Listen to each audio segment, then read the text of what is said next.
pastores das nossas congregações aqui, e a princípio ia só eles, né? Depois ele convidou a esposa, e aí eu fui também, né?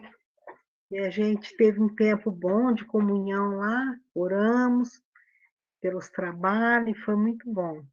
Mas eu senti falta de vocês, senti falta da aula, porque a gente acostuma se a gente tivesse se reunindo fisicamente mesmo. Sinto falta de vocês durante a semana e oro por vocês toda noite, a hora que eu vou dormir, eu oro por cada um de vocês, pelos meus alunos, para que vocês vão até o fim, né? Eu lembro que o pastor João sempre tinha uma frase que ele falava para a gente, principalmente no seminário, ele falava: ó, o importante não é como a gente começa, mas é como a gente termina, né? Então, ele queria dizer que para a gente ir até o fim, mesmo que a gente está desanimado, entristecido, muitas vezes, no decorrer dos estudos, da vida, coisas acontecem, né? Às vezes, lembra que o ano passado eu estava dando aula, tudo animado, de repente peguei Covid, fiquei internada, aí me recuperei e voltei ainda, terminei o semestre. Então, nós estando nesse mundo, coisas vão acontecer e tira um pouco a velocidade da gente, né, o ânimo, mas nós não podemos deixar que essas coisas tirem a gente da corrida, tirem a gente do percurso, tá bom? Então, o que eu desejo é que todos nós possamos chegar até o final juntos nesse estudo para edificar a nossa vida, tá bom? Ah, deixa eu tirar umas notificações que fica aparecendo aqui, atrapalhando a aula. Então, eu quero que o Daniel passe rapidinho, só para me dar uma breve recapitulação, para ver o que a gente já viu aqui nessa matéria. Então, vendo sobre a vida de Cristo, em outras vezes que eu dei essa matéria, eu abordei uns assuntos mais rasos lá, e dessa vez eu quis pegar desde o começo, né? Algumas coisas que eu achei importante que a gente colocasse aqui.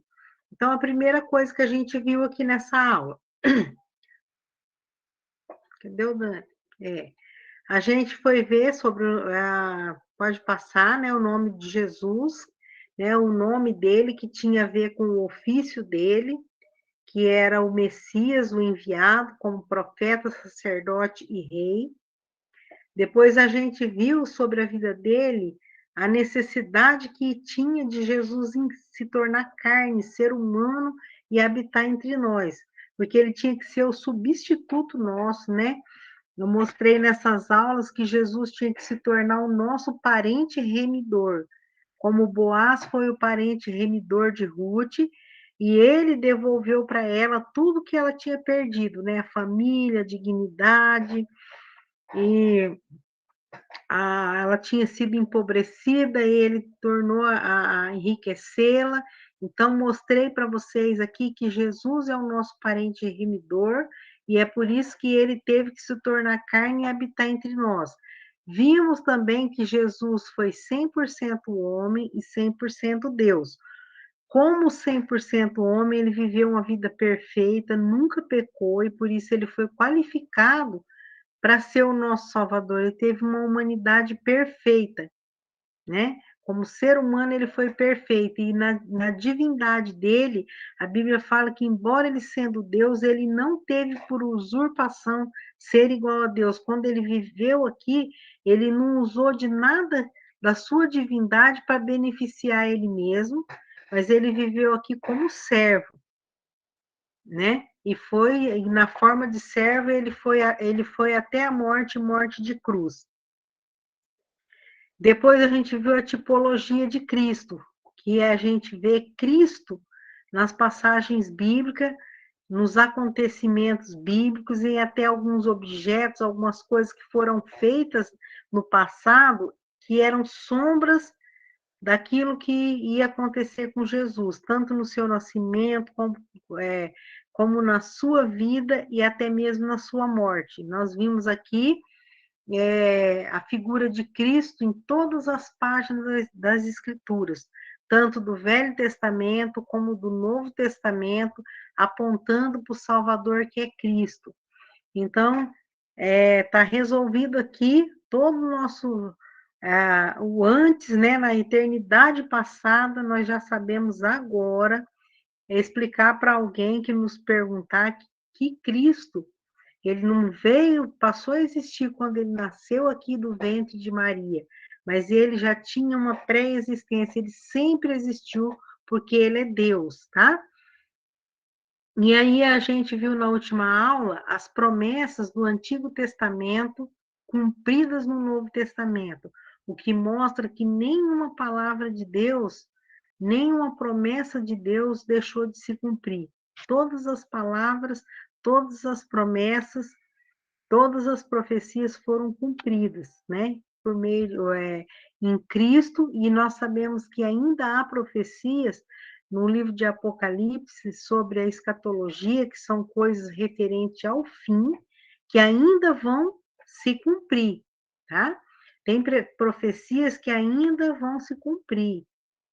Mas quando nós olhamos para a Bíblia e vemos que cada profecia, cada promessa de Deus foi cumprido na íntegra, isso aí nos dá uma segurança. Primeiro, segurança de que nós podemos confiar em Jesus, na promessa, na palavra dele, para nossa salvação, todas as promessas maravilhosas que ele tem para nós, nós podemos descansar nelas, porque elas vão se cumprir. Mas, por outro lado, nós vemos que na palavra de Deus também há promessa que a ira de Deus virá sobre os filhos da desobediência. Isso significa que quem não crê nele já está condenado. E quando a gente vê que as promessas vão ser cumpridas, tanto as promessas de bênção, de coisas boas, mas também como promessas do castigo eterno, do juiz eterno. Então, nós temos a confiança de pregar o evangelho sabendo que já tudo que foi previsto aconteceu. E o que falta, nós podemos ficar tranquilo que vai acontecer. Tranquilo quando a gente é salvo. Desesperado quando as pessoas não são salvas, não aceitaram a Cristo como Salvador ainda, porque tudo que está prometido lá no livro de Apocalipse, ou as promessas que estão contidas na Bíblia também a respeito do fim, vão ser cumpridas, tá? Então, aprendendo essa matéria, dá para vocês uma base, uma segurança para que vocês possam falar de Jesus, né? E uma responsabilidade aumenta, sabendo que há todo essa promessa, esse embasamento lá do começo, a eternidade de Cristo, que desde antes da fundação do mundo, Jesus já pensava em nós. E ele já estava fazendo planos para a nossa vida, de nos salvar. Então, diz em Isaías, plano de fazer o bem e não o mal, e plano de nos dar um futuro. Então, Cristo, Deus em Cristo, ele veio aqui reconciliar a gente com ele mesmo, a fim de nos dar um futuro. Então, tudo que está escrito nós podemos confiar. E ao estudar essa palavra maravilhosa, né, dá para nós esse embasamento. E hoje a gente vai estudar mais uma parte que eu quero mostrar aqui, né? Que nós vamos falar sobre a plenitude dos tempos, porque a Bíblia fala tudo que a gente viu até agora era promessa, eram sombras. Nós aprendemos que no Velho Testamento, todas as pessoas que acreditavam nessa promessa do Messias, eles faziam aqueles sacrifícios, aqueles rituais, acreditando que Jesus ia vir e ia fazer todas essas coisas que a gente já viu até aqui, né? Que ia dar sua vida em resgate pela nossa, ele ia vir reconciliar o homem com ele mesmo, ele ia ser o nosso parente remidor, para devolver tudo aquilo que nós perdemos por conta do pecado. E tudo isso era promessa no Velho Testamento, promessas, né? Então, todos aqueles que tinham fé, eles viviam, eles foram salvos pela promessa, por confiar na promessa, por crer também, porque a salvação é pela fé, até antes de Cristo nascer como homem e morrer pelos nossos pecados, a salvação sempre foi pela fé. Para os nossos irmãos do Velho Testamento, a salvação era pela fé na promessa, porque eles olhavam lá na frente e via que a promessa que Deus fez de Cristo, sobre a respeito de Cristo. Nós agora, nós somos salvos quando a gente olha para trás, né, na Bíblia, e vê que Cristo já veio, já derramou o seu sangue, já concluiu toda a obra de redenção nossa, então nós podemos crer em Jesus como Salvador, tá? Agora, o que significa a plenitude dos tempos? Plenitude dos tempos significa o tempo perfeito, o tempo com a palavra plenitude significa cheio, completo, pleno, né? Esse é o significado da palavra plenitude. Então, a Bíblia diz no livro de Gálatas 4 e 5, diz assim: mas vindo a plenitude dos tempos, Deus enviou o seu filho, nascido de mulher, nascido sob a lei, né? Ele nasceu na época da lei. Para quê? Para remir os que estavam debaixo da lei, a fim de recebermos a adoção de filhos. Então, Jesus não nasceu antes, nem depois do tempo, mas ele nasceu na plenitude do tempo. Deus nunca perdeu o controle de nada, de situação nenhuma. Então, todo esse plano de salvação, que às vezes as pessoas ridicularizam quando a gente vai falar de Jesus, que é só crer em Jesus, aceitar Ele como Salvador, as pessoas acham que isso é pouco, né? Que isso aí não é assim, não. A gente tem que contribuir com alguma coisa para a salvação, porque isso travou a minha imagem aqui, Daniel, você viu? Vocês estão me ouvindo, gente? Sim. Sim. Só estão me vendo travar, só travou a tela mesmo, né? Então tá bom. Então, às vezes a gente vai falar de Jesus, as pessoas acham que o que a gente está falando não é verdade, porque a salvação não pode ser tão simples assim. É porque as pessoas não entendem que é uma coisa simples para nós, porque nós já pegamos tudo pronto. Jesus fez tudo e nós precisamos só crer e receber o presente da salvação e entregar a nossa vida para Ele. Mas, para Deus, para o seu Filho, custou muito, muita coisa. Vocês viram até agora aqui que desde a eternidade Deus já pensou em nos criar. Ele já sabia que o homem ia pecar, ele já preparou o plano de redenção, né? Ele, desde a fundação do mundo, isso aqui já está tudo previsto por Deus. Deus já sabia que ele tinha que, ao criar o ser humano, ele tinha que dar o livre-arbítrio, dar a liberdade de escolha, porque caso contrário não seria amor. O amor não obriga ninguém. E, ao dar essa liberdade, ele já sabia que o homem ia fazer uma má escolha, como de fato fez, e toda a humanidade nasceu separada de Deus, porque a Bíblia diz que todos pecaram e destituídos foram da glória de Deus. Então, nisso Jesus, Deus já estava preparando todo esse plano para chegar até aqui onde nós estamos nessa aula de hoje.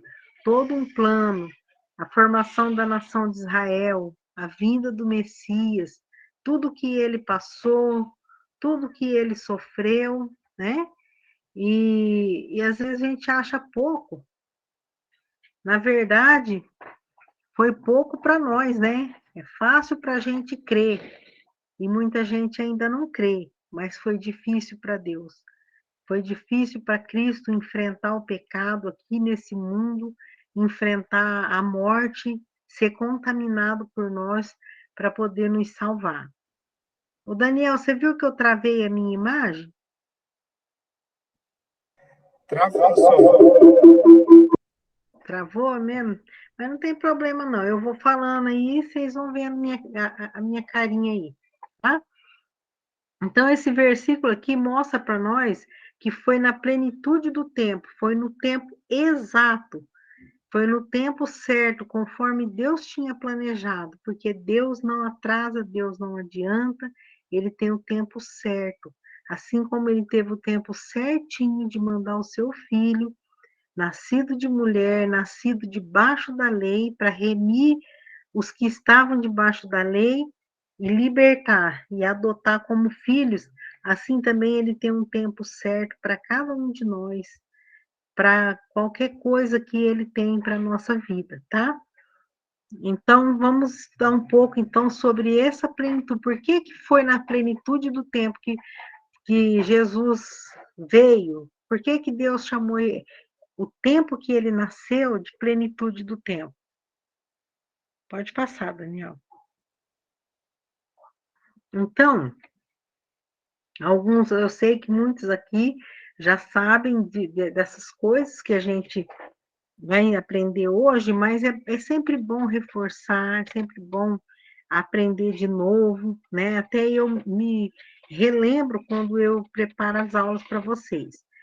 Entre o Velho e o Novo Testamento, se você abrir a sua Bíblia bem no meio, quase que no meio, tem uma página lá em branco que divide o Velho e o Novo Testamento. Aquela página em branco, quando eu olho para ela, me faz lembrar o silêncio de Deus.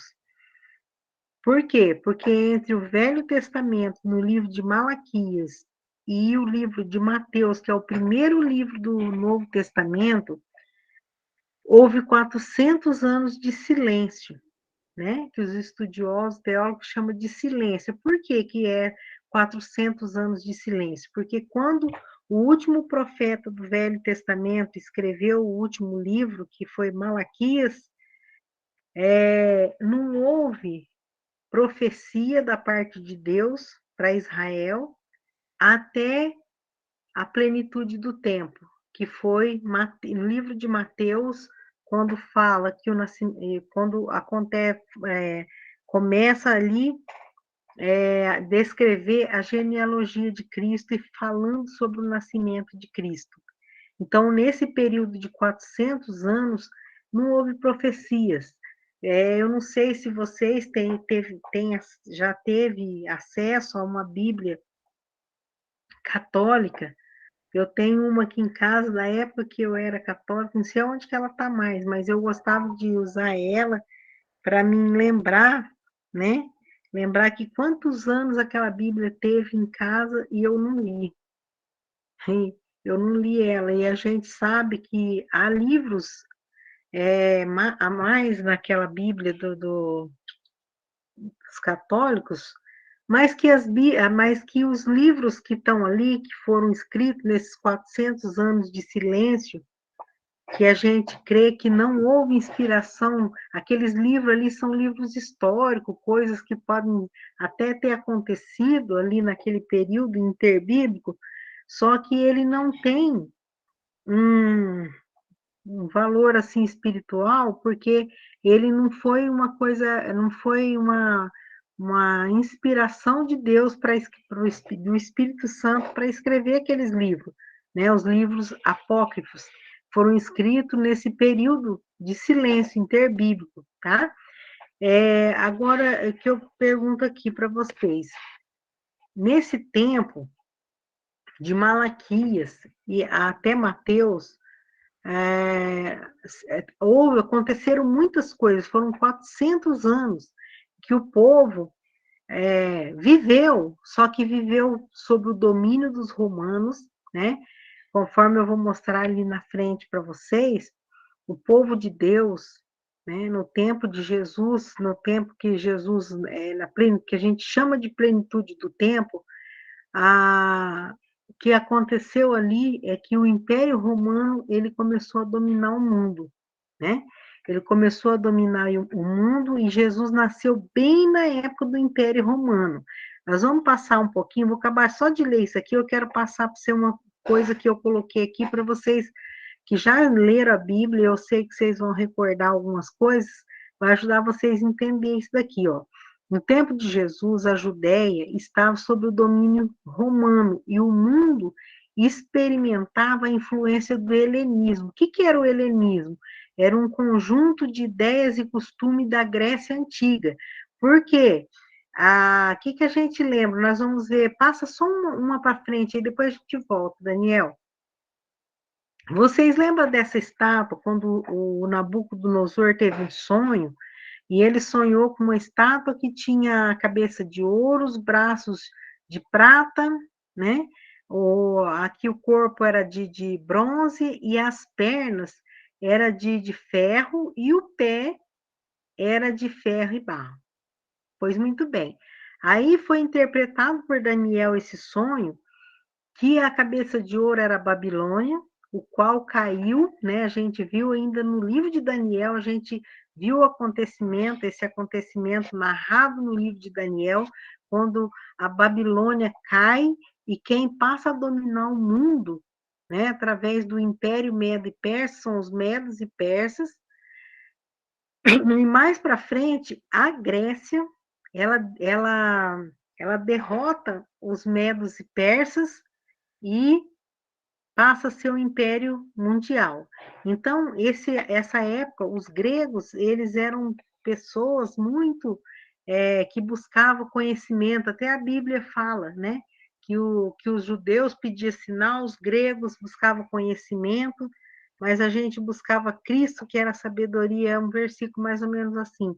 Então, os gregos, eles queriam, você pode ver que os grandes filósofos, né, que pessoas estudam aí, são gregos, né, que buscava tanto conhecimento, tanta coisa, conhecimento desse mundo, e não conhecia Cristo. Não conhecia Cristo. Mais uma coisa a gente vê, que eles tiveram uma influência geral, porque eles dominaram o mundo naquela época, através de dominar o mundo no Império Grego. Eles colocaram a língua grega. Você sabe que o Novo Testamento foi escrito no grego, né? Então tem aqui uma influência dos gregos ah, na história aqui. Mas mais para frente, o que aconteceu aqui? As pernas de ferro veio, né? Até a gente começa a pensar que o material começou bem, né, caro e valioso lá em cima, mostrando que esse império ele era da Babilônia, era super grandioso, rico, poderoso. Depois foi afunilando aí para prata, que não era tanto, bronze, que não era tanto. Aqui vem as pernas de ferro, que era o Império Romano. O Império Romano, ele era forte no sentido de que é como se fosse um ferro batendo sobre um vidro, um cristal. Tudo que onde um ferro cai, ele esmiuça, né? O Império Romano era muito bruto, fez muitas vítimas, é, no sentido de destruir os cristãos, né, e perseguir toda a história que vocês estão estudando, vão estudar aí na história das igrejas. Não sei se vocês pegaram essa parte, mas a gente vê como eles eram, e ainda é influente, porque existe, de uma certa forma, esse Império Romano meio que oculto através da religião e que acaba mandando no mundo, né? Onde o Papa vai e resolve dar uma ordem lá, ele quer que o mundo inteiro ceda e faça do jeito que ele quer. Você pode ver que ele vai para todo lado, ele vem, então há há uma influência, um império que não existe mais o Império Romano, mas há uma influência dele. Então, aqui voltando lá, Daniel, no slide anterior, aqui no tempo de Jesus, Jesus nasceu, olha, bem interessante, né? Veio a época dos gregos, né? Conquistou muitos territórios e trouxe a língua grega, era falava quase no império todo, e na época que Jesus nasceu, era a língua principal, e aqui vem o Império Romano e vence a Grécia, vence o Império Grego, e ele se torna grande no mundo inteiro, ele se torna o império que domina o mundo na época que Cristo nasceu. E Deus achou por bem que esse era a plenitude do tempo. Esse era o tempo certo para Jesus nascer, né? Em que o mundo estava sob essa influência ainda dos costumes da Grécia Antiga. Antes e durante 4 séculos que a gente viu de silêncio. Silêncio, o que foi? Quando vocês ouvirem essa palavra, vocês vão lembrar disso que eu ensinei para vocês. Esses 4 séculos foram os 400 anos onde não houve, Deus não falou com profetas, não tinha nada para escrever. Quem escreveu alguma coisa e enfiou lá no meio da Bíblia, não fez o que Deus não mandou. Porque todos os livros da Bíblia que são inspirados pelo Espírito Santo está aí na nossa Bíblia, termina em Malaquias, começa lá em Mateus e termina em Apocalipse. Mas a gente sabe que em outras Bíblias, né, como a católica, tem um livro que está escrito aí nesses 400 anos de silêncio. Então, por isso que a gente não considera esses livros. Então, passados esses 400 anos de silêncio, aonde que estava o povo judeu? Quem aqui quer arriscar me falar? Porque, ó, nós sabemos que eles foram para o cativeiro da Babilônia, onde o Nabucodonosor teve esse sonho aí. Depois eles voltaram, né?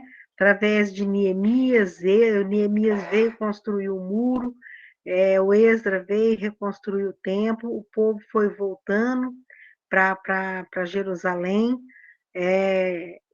E aí a gente sabe que depois disso o povo ainda não andou conforme os caminhos de Deus, e ainda houve depois, né, coisas que não estão escritas aí na palavra de Deus, mas nesse período de silêncio de 400 anos, o povo judeu não ficou na terra deles. Alguém sabe aqui me dizer o que aconteceu com o povo judeu?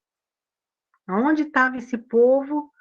Depois que Malaquias, quem já leu o livro de Malaquias sabe o que Deus falou no livro de Malaquias. Deus estava entristecido com o povo, porque eles voltaram do cativeiro e eles havia passado muitos anos e cada um estava cuidando da sua própria vida e estava abandonando o que era de Deus. Então, agora eu pergunto para vocês, é algo que não está, né? Tá nesses 400 anos de silêncio. Então, não está escrito na Bíblia. Mas alguém aí tem uma ideia de onde estava esse povo? O que aconteceu com esse povo nesse período de 400 anos?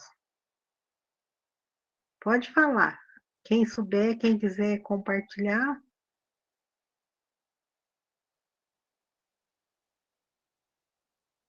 Houve 400 anos de silêncio na Bíblia e uns minutos de silêncio aqui na aula. Cadê vocês, irmãos? Vocês estão me ouvindo? Onde que estavam os judeus? Foram extintos? Hã?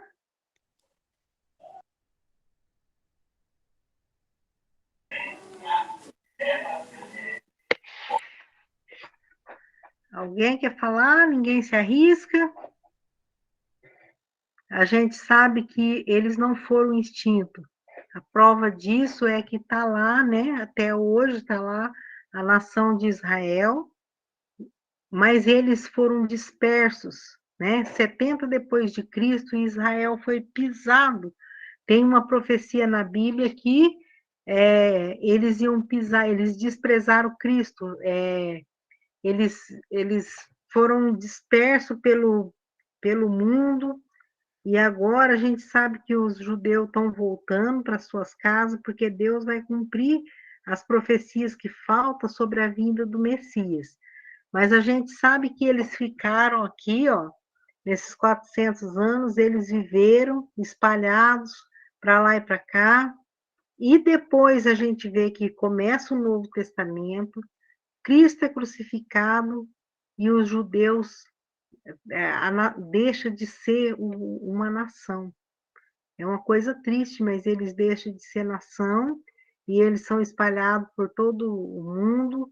Eles foram perseguidos na Segunda Guerra Mundial, mortos, milhares de judeus foram mortos, né, no Holocausto, porque Deus, mesmo o povo sendo desobediente, Deus tinha uma aliança com os judeus, né?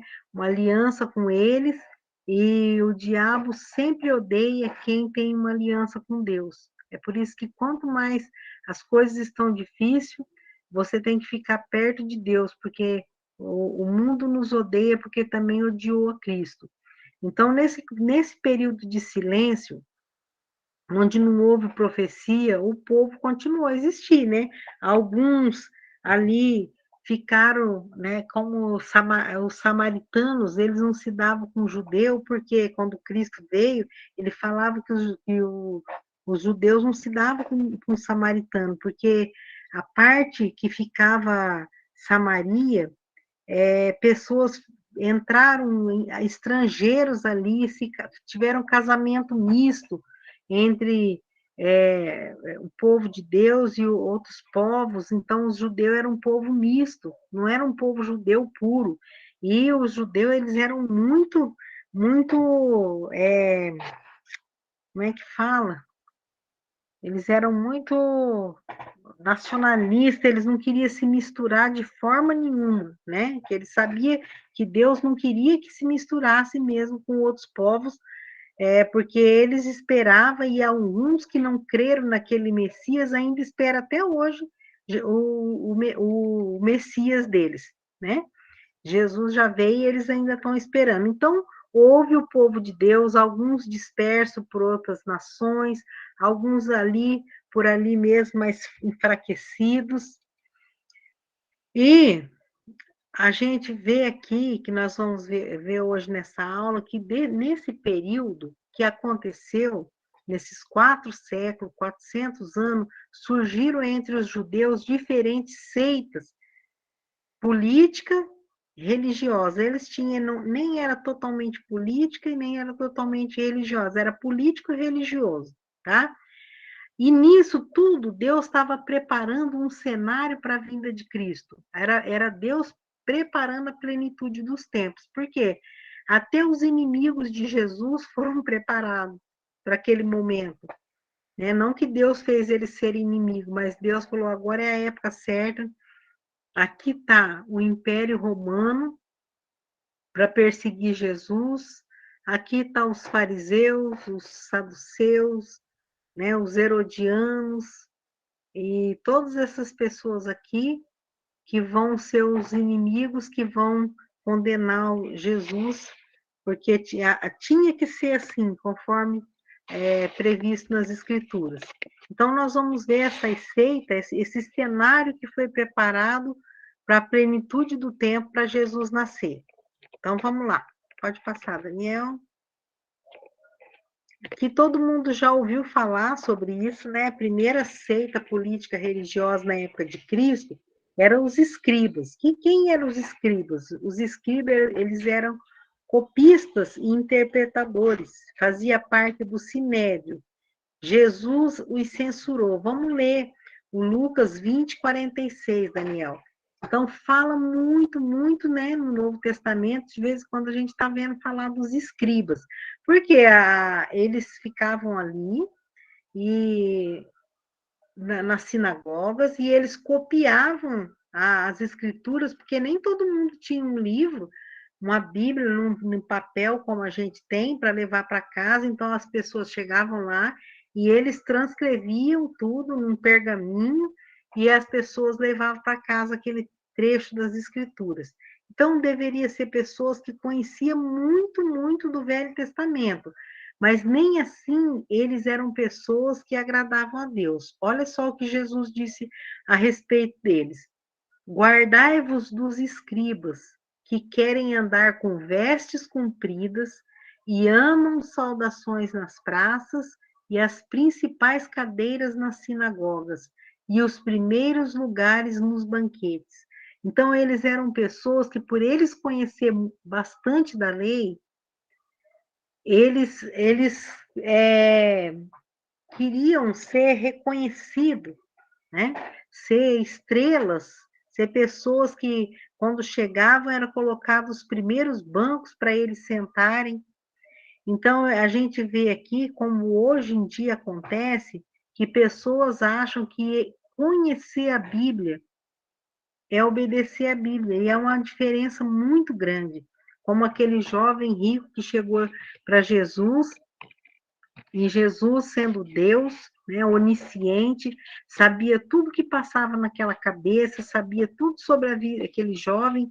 Ele falou: bom mestre, o que eu vou fazer? O que eu posso fazer para herdar a vida eterna? Primeiro, a pergunta já foi formulada errada, porque o que eu posso fazer? Nada, nada, porque nenhum de nós podemos fazer nada para herdar a vida eterna.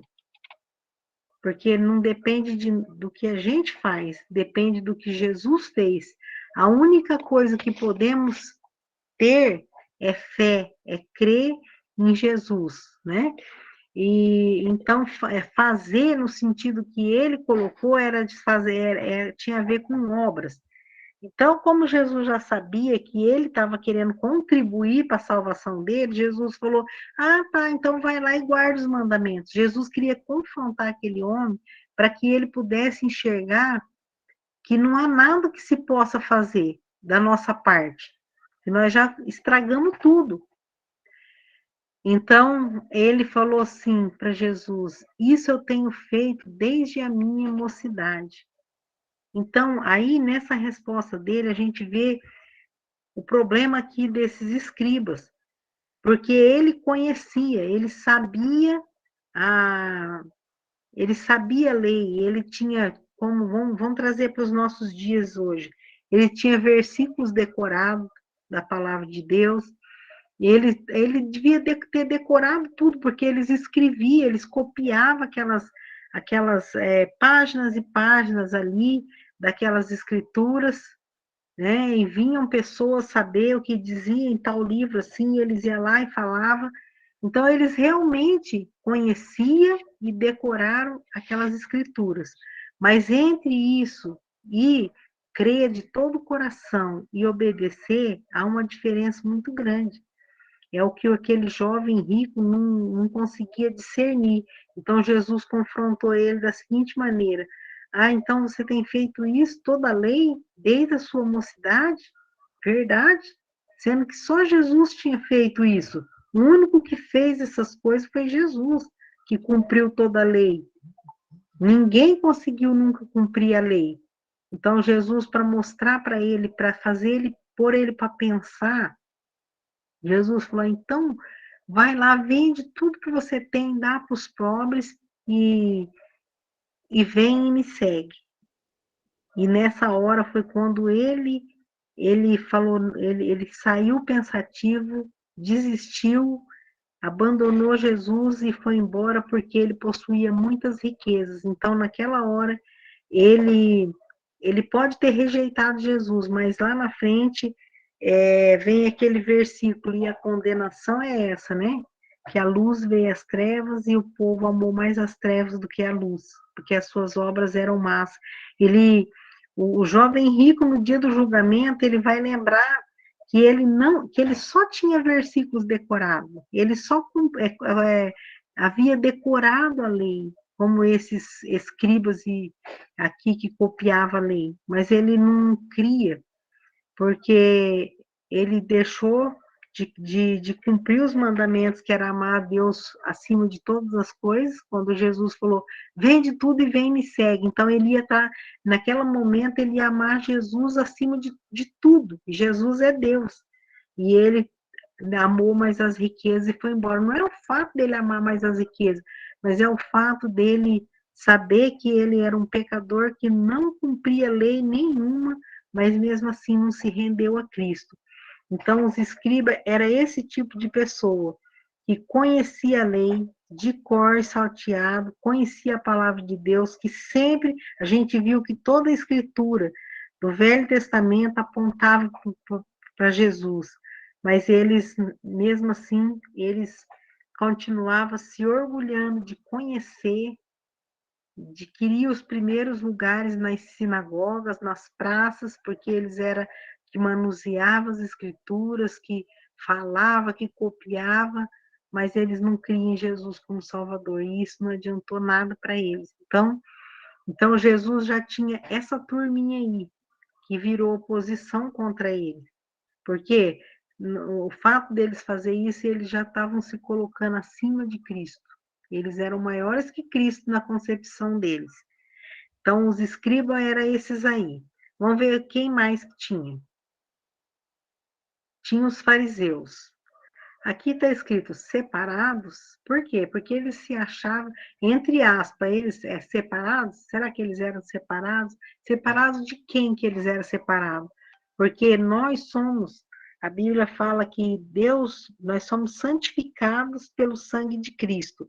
Ao ser santificado pelo sangue de Cristo, nós somos separados do mundo, mas eles eram separados das pessoas, porque eles se achavam muito bons para estar no meio dos outros. Tanto que a gente viu aquela passagem que um publicano e um fariseu entram no templo para orar, e o publicano ele ficou ali humilhado por causa do pecado dele, e o fariseu estava fazendo uma lista de qualidades que ele tinha, que ele achou nele mesmo, né? Que ele dava o dízimo de tudo, até de uma folhinha de tempero, que ele era bom, que ele era isso, que era aquilo, que ele não era igual àquele publicano, e Jesus fala que o publicano desceu para casa justificado, porque nós somos justificados quando a gente arrepende e coloca a nossa fé em Cristo. E ele aqui estava falando de quanto ele era bom. Então, para vocês terem ideia do que Jesus enfrentou ali. Os saduceus que se achavam bons porque conheciam a palavra de Deus, embora não cresce, né? Porque a Bíblia diz, a próprio Jesus diz que são elas que testificam dele, elas testificavam do Messias e eles não creram no Messias. Então Jesus teve que lidar com esses escribas, teve que lidar com esses fariseus, eles eram todos separatistas, porque eles não queriam se misturar com as gentalhas que eles achavam que era pecador, que ia contaminar eles, né? Eles eram conceituados, né? Porque todo mundo, eles eram os maiorais, né? As pessoas que não conheciam também a verdade, Cristo, achava que eles eram, né? Como muitas pessoas hoje colocam a sua confiança, a sua esperança, a sua admiração, até uma idolatria em alguns líderes religiosos, em pessoas que eles acham super importantes. Então, esses fariseus, eles eram homens conceituados, mas eles eram hipócritas, porque eles eram falsos. Como muitas vezes a gente viu Jesus falar que eles eram os escribas e os fariseus eram hipócritas. Eles coavam um mosquito e engoliam um camelo. Quer dizer, eles davam importância a coisa que não tinha nenhuma importância e valorizavam, quer dizer, valorizavam o que não tinha valor e não dava valor àquilo que realmente era importante. Então, eles eram hipócritas, falsos. E era a maior da seita daquela época. Os fariseus realmente, até o apóstolo Paulo foi fariseu, tá? Muito conhecedor também da lei do Velho Testamento. Então, vamos ver outra. Os saduceus. Então, nós vimos os escribas, os fariseus e os saduceus.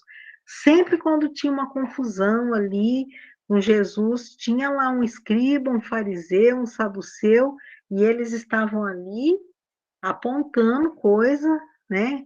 Eles não estavam ali, embora conhecesse o Velho Testamento, não estava ali, momento nenhum, para ficar do lado de Cristo. Pelo contrário, eles eram opositores. Eles eram céticos, quer dizer, não acreditavam não acreditavam nas coisas, incrédulos, né? Materialista, esse saduceu era materialista, e geralmente quem fazia parte dessa seita eram pessoas muito ricas e influentes. E uma diferença que tinha dos fariseus para os saduceus, que esses saduceus eles não acreditavam que haveria ressurreição, nem a ressurreição de ninguém, nem a ressurreição do que vai haver no tempo final. Eles achavam que uma pessoa morreu, o destino final acabou, que não haveria ressurreição. E esses saduceus também foram pedra de tropeço para Jesus. Então, Jesus ele tinha que vir, a gente fala na plenitude dos tempos, devia ser um tempo perfeito, um tempo agradável para ele fazer aqui a sua obra, ensinar as pessoas de uma forma assim, sabe, pacífica, gostoso. Deve ser essa a plenitude do tempo. Mas você já viu que um servo de Deus sai para semear a semente do evangelho? E são esse tipo de coisa que a gente encontra. Nós temos pastores aqui, né, na nossa aula, e para me aqui testemunhar que eu não estou falando mentira, né? Quando a gente sai para falar de Jesus, a gente não vai encontrar plenitude. Para nós não significa que as coisas vão estar toda perfeitinha, sem nenhum problema. Muito pelo contrário, é desafiador.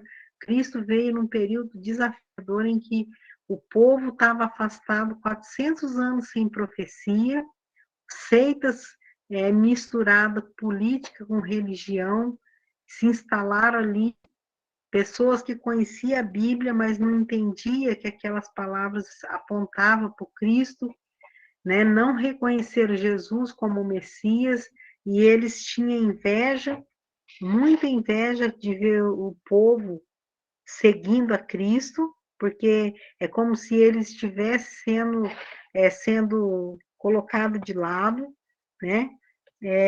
Então, Jesus, ele viveu nesse período. Ele tinha que nascer nesse período. Ele tinha que nascer num período, num tempo em que ele tinha que enfrentar todos esses lobos aqui e vencer e ser credenciado para ser o nosso Salvador, né? Pode passar, Daniel. E ainda eu não coloquei aqui, mas ainda tinha os zelotes, tinha os herodianos, que fazia parte, que era mais, assim, numa parte política, né? E aí todo mundo, era interessante isso, que nenhum se dava com o outro. Eles eram tudo inimigos entre si, mas quando era para ficar contra Jesus, eles se uniam. Vocês sabem que isso acontece até hoje, né? Muitas vezes pessoas nem se dão bem, mas quando é para acusar um servo de Deus, quando é para falar mal do caminho certo que é de Cristo, eles se unem. Hein? É uma coisa incrível. Porque o autor de todos esses tipos de coisas ruins é o Satanás ainda, né? Então não mudou ainda. Por isso que as pessoas não mudam. Se não tiver Cristo para transformar a vida, elas continuam fazendo as mesmas obras que desde o princípio. Então essas pessoas elas nem se davam bem entre si, mas quando era para acusar Jesus, elas ficavam amiguinhas e elas iam contra Jesus, né? As instituições da época, o que tinha na época, né? Tinha o templo, né? Onde Jesus foi apresentado quando ele nasceu, né? Onde o Simeão que aguardava aquela profecia que ele ia pegar nas mãos o Messias, e ele não ia morrer até que isso acontecesse.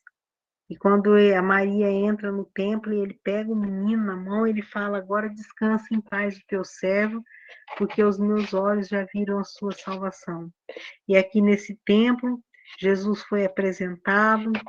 Nesse templo, Jesus não fala, a gente não vê muito sobre a infância de Jesus, mas nós vemos ele com 12 anos, quando eles vão até Jerusalém, como de costume dos judeus, adorar, e ele fica lá entre os doutores da lei, falando e discutindo sobre as escrituras.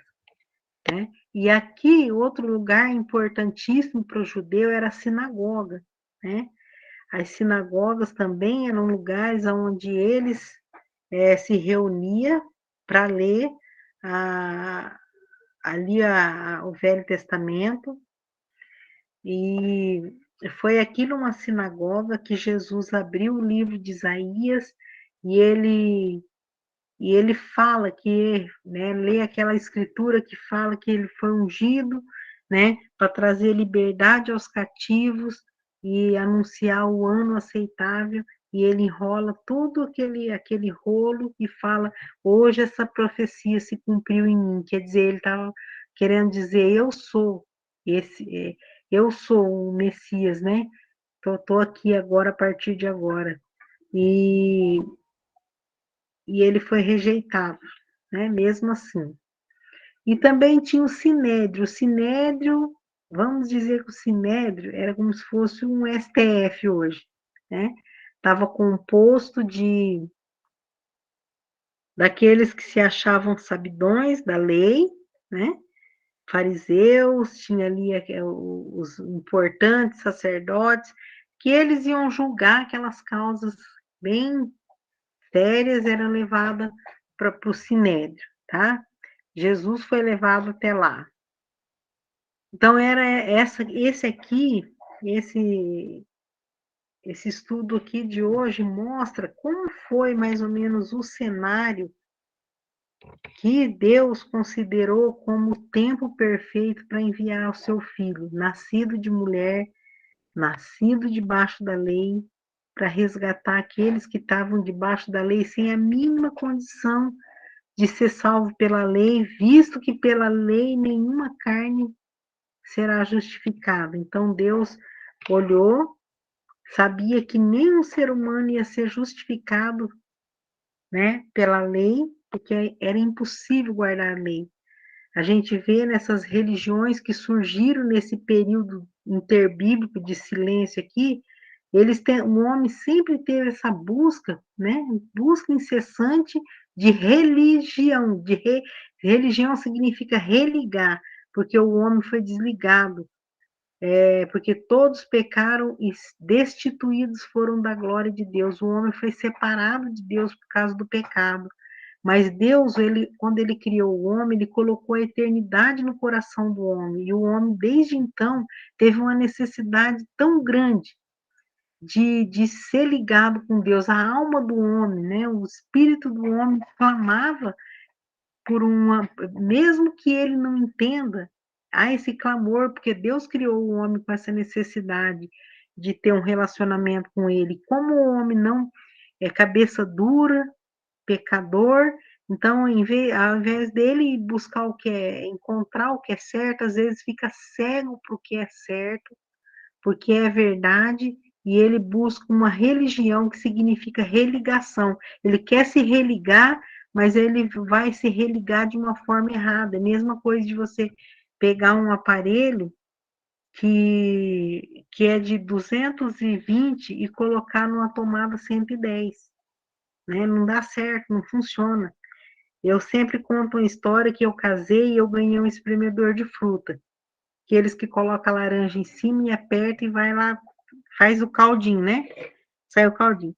Aí eu fui usar essas várias vezes e não eu colocava a laranja lá e rodava bem devagarinho. Falei, mas que porcaria, esse negócio não presta, eu queria tanto que funcionasse. gosto de suco de laranja, mas não dava certo. Aí eu abandonei ele lá. Nunca mais usei. Aí, passado alguns anos, a gente ia fazer uma reunião aqui em casa, né? Ia vir alguns casais para a gente fazer um estudo, uma reunião de oração. E eu queria dar suco de laranja. E o Valdir esqueceu que o espremedor não funcionava, comprou um saco de laranja e trouxe para casa. E eu falei, como que eu vou espremer toda essa laranja? Eu falei, eu vou tentar de novo, vai que ele funciona agora, né? E nada de ler o manual, né? Porque a gente nunca, né? Não sei vocês, mas a gente tem um péssimo defeito de não ler os manuais dos eletrodomésticos, das coisas que a gente compra. A ansiedade é tão grande para fazer funcionar que a gente não liga, não lê. E eu também não li.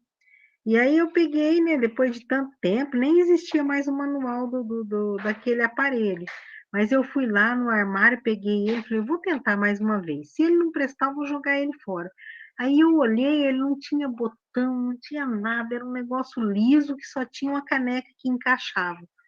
Aí eu peguei ele e eu comecei a olhar por todo lado dele para ver se tinha alguma coisa escrita. Aí, a hora que eu ergui ele, assim, eu vi um botãozinho bem pequenininho lá no fundo.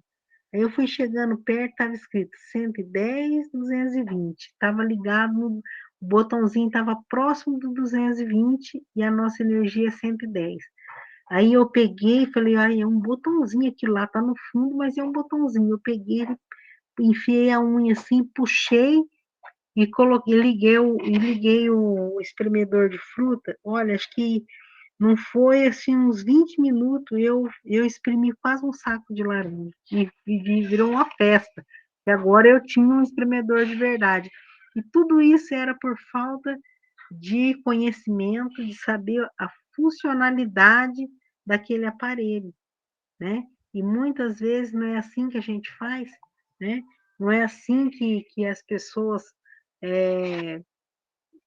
não sabe como que funcionam as coisas, não sabe, conhece às vezes superficialmente as coisas, mas não sabe como de fato elas são, passam a vida inteira nesse mundo, morre sem Jesus Cristo, morre sem salvação, e todas as vezes conhecedores das coisas, né?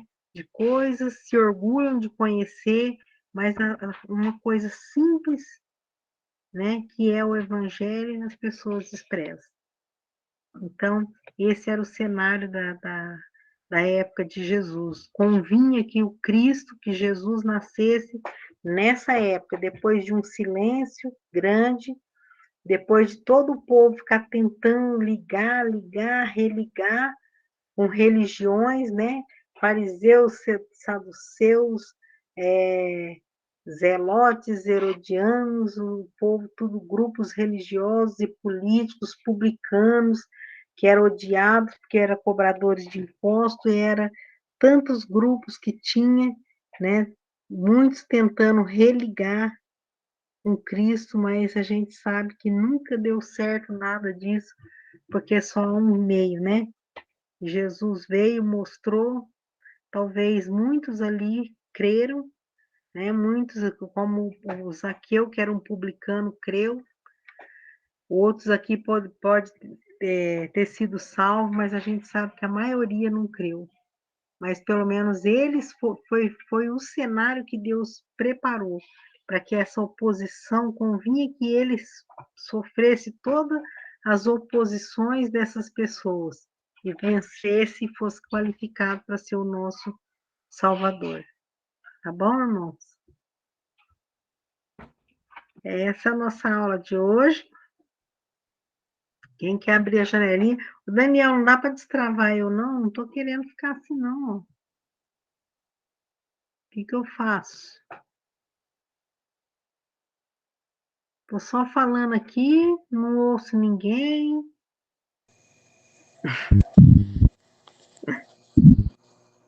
Muito boa aula, professora. Obrigado, pastor. O Daniel está sem microfone, olha só, gente. algo aconteceu estranho aqui hoje. Eu fiquei sem as imagens e o Daniel sem o microfone. Mas não tem problema, né? Ai, ai, foi muito engraçado essa. Muito obrigado, pastora Dilson. Espero que vocês tenham entendido. Aparecida, algo a falar?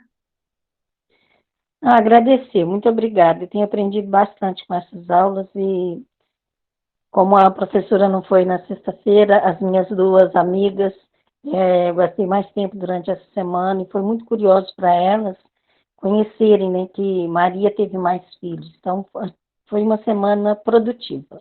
Ai, que bom, viu, Aparecida? Muito bom. Eu sempre oro por vocês e oro para você continuar aí compartilhando com as suas amigas Amém. de Jesus, que você está fazendo, você está no caminho certo. A Fátima, e daí, Fátima? Como foi? Fátima? Agradecer, irmã, obrigada pela sua disponibilidade de passar, né, esse conhecimento para nós, da palavra de Deus. Muito bom. Então, aí eu quero que vocês, de vez em quando, vocês vão lá nesses slides, olha de novo, pesquisa sobre isso porque eu estou dando aqui para vocês uma pontinha, né? E aí vocês podem ir puxando o carretel da linha assim, ó, e descobrindo mais coisas da palavra de Deus e aprimorando, né? E é muito importante que vocês façam isso que vocês estão fazendo, compartilhar o conhecimento.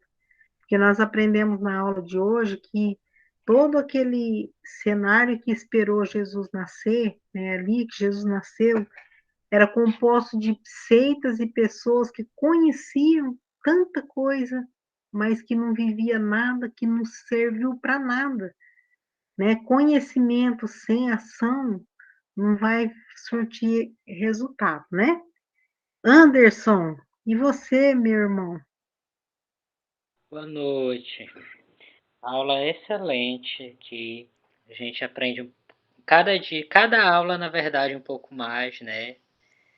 E com o passar do tempo, fazendo também pesquisas pessoais, procurando mais para a gente se aprofundar no decorrer da semana e aproveitar também a oportunidade para pedir para os irmãos estarem orando aqui pelo município onde eu estou morando atualmente, né? Que é uma cidade pequena e veio acontecendo uns casos aqui que assustou bastante a população devido até o tamanho do município, né? Que houve mortes aqui questão entre bandidos, tiroteio perto de escolas durante o dia, onde estudam crianças. Aí eu trabalho na área da educação aqui, aí isso assusta muita gente, né? Puxa, Querendo ou não, é algo muito perigoso, principalmente perto de criança, local público, à luz do dia ainda, que a gente tem costume dessas situações acontecendo no decorrer da noite. Mas à luz do dia, na claridade e período aqui que a gente está em aula, puxa. assustou bastante aqui a população. Como que é o nome da sua cidade, irmão? Igarapé do Meio. Uhum. Nós vamos orar, irmãos, vamos orar por essa cidade, por esse povo, e que impactado por essas coisas eles possam ouvir mais, né, de Jesus. Vamos orar para que Deus esteja protegendo todos aí, tá? O André, aproveitar e falar um pouquinho com vocês hoje, que veio menos gente. Oi, Tudo bem, André? tudo bem? Está conseguindo compreender um pouco? Sim, estou gostando muito. Que Deus abençoe, tá? Que vocês Amém. possam estar compartilhando tudo que vocês aprenderam, porque conforme você compartilha, vai fixando seu conhecimento, vai ajudando você a ficar com, a, com aquele conhecimento dentro de você, para você continuar compartilhando, tá bom? A Gabriela, cadê você, Gabriela? Oi, mãe. Essa é minha filha, viu, gente? Daí. Oi, Gabriela, boa noite. Oi, gente. Oi, gente. A menina aí é um amor. Não é porque é minha filha, mas ela é um amor. Então tá bom. Daniel também, meu filhão. Ele não é meu filho de sangue, mas é meu filho do coração. E, gente, eu sou muito grata a vocês, sabe? Porque vocês estão interessados. Agora eu olho aqui que nós estamos em 9 alunos e estou fazendo aquela pergunta que Jesus fez para os aquele dia que ele curou 10 leprosos, cadê os 9? Só voltou um, né? Aqui nós tá faltando a metade quase da sala. Então, eu queria pedir que vocês orassem por esses irmãos, porque eu sei que são pessoas responsáveis, são pessoas que amam Deus. Se eles não estão aqui, alguma coisa pode estar acontecendo. Então, vamos orar por eles, pedindo que Deus esteja dando saúde, dando força, porque a gente sabe que é uma luta para a gente chegar até aqui, é muitos empecilhos, não é verdade? Então, vamos orar uns pelos outros aqui, né? Se o Daniel puder colocar a lista dos nomes dos alunos da minha matéria lá no grupo, todo mundo que está matriculado, para que vocês dão uma olhada e vocês orem por cada uma dessas pessoas, para que e vai dando um toque, se alguém que você conhece, fala, irmão, vamos, você não estava na aula, a gente está orando para você vir na próxima aula, tá? Então, esse é um pedido que eu estou fazendo para vocês. Vamos orar pelos outros, porque nós estamos vivendo épocas difíceis, né? Que é uma luta para a gente fazer o que a gente está fazendo aqui, de tirar esse tempo. Parece uma coisa simples, mas o Satanás não quer que a gente se una para ouvir a palavra dele, né? Então, nós vamos ter que lutar aqui, né? O pastor Adilson está ainda aí? Tá não, Daniel? Já saiu, já, eu acho. Já saiu? Então tá bom, irmãos. Que Deus abençoe a vida de cada um de vocês, que vocês tenham uma boa noite, que Deus abençoe a semana na igreja de vocês, tá? E Daniel, você encerra com a palavra de oração? Sim, eu tô sem microfone no computador, mas no celular aqui eu consegui. Tá. Vamos orar. Pai querido, Pai amado, estamos na tua presença nessa noite e agradecemos, ó Pai, por essa oportunidade que o Senhor nos dá, Senhor, de estarmos aqui através desse aplicativo, Senhor, podendo estudar, Senhor, mais a tua palavra, conhecer mais, Senhor, sobre a vida do seu filho, de Cristo, ó Pai. Obrigado, Senhor, pela vida da Sônia, ó Pai, que se dispôs, que o Senhor esteja abençoando ela, Senhor, dando sabedoria cada vez mais, para ela estar nos ensinando, Pai, a tua palavra aqui nessas aulas, ó Pai. Pai querido, abençoe, Senhor, cada aluno, cada irmão que participou hoje, aqueles que não puderam estar conosco, ó Pai, esteja com eles, cuidando deles nesse exato momento, ó Pai, que eles estão fazendo, esteja cuidando, protegendo, fazendo a tua vontade na vida deles, ó Pai. Pai querido, obrigado, Senhor, por esse seminário, por cada professor, Senhor, que tem aqui ensinado, Senhor, a tua palavra às nossas vidas, por cada aluno, Pai, que tem participado, Pai. E nos ajude, ó Pai, a estar guardando a tua palavra cada vez mais os nossos corações, a nossa mente, e podendo compartilhar, Senhor, a tua palavra às pessoas, ó Pai, que também precisam conhecer a Ti, Senhor. Abençoe, Senhor, cada um de nós. Abençoe o nosso final de semana, as nossas atividades nas igrejas, ó Pai. Esteja, Senhor, abençoando, Senhor, cada um de nós e que possamos, ó Pai, sempre colocando o Senhor em primeiro lugar em nossas vidas, ó Pai. Nos dê, Senhor, uma noite de paz na Tua presença, ó Pai, e esteja, Senhor, conosco, ó Pai, cuidando, abençoando as nossas vidas. É que eu te peço, agradeço em nome do Seu Filho Jesus. Amém. Amém. Amém. Uma boa noite a todos. Que Deus abençoe cada um de vocês, tá bom? Boa Tchau, noite. tchau, Boa gente. noite a Boa todos. noite. Tchau, Boa tchau. noite. Tchau, tchau.